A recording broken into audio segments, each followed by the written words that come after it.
எட்டி வைக்கும் மேன்மையான திட்டம் கொண்டவர். என்ன வந்தாலும் ஏது வந்தாலும் தொடரச் செய்தவர். நான் என்றென்றும் சார்ந்திருக்கும் தகுதி உள்ளவர்.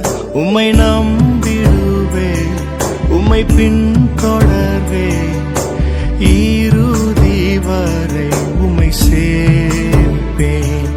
உம்மை நம்பிடுவேன், உம்மை பின்தொடர்வேன், இறுதி வரை உம்மை சேவிப்பேன்.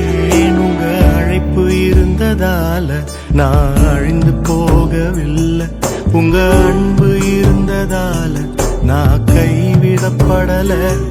உங்க கிருபை என்ன காப்பதால வாழ்ந்து கொண்டிருக்கேன். உங்க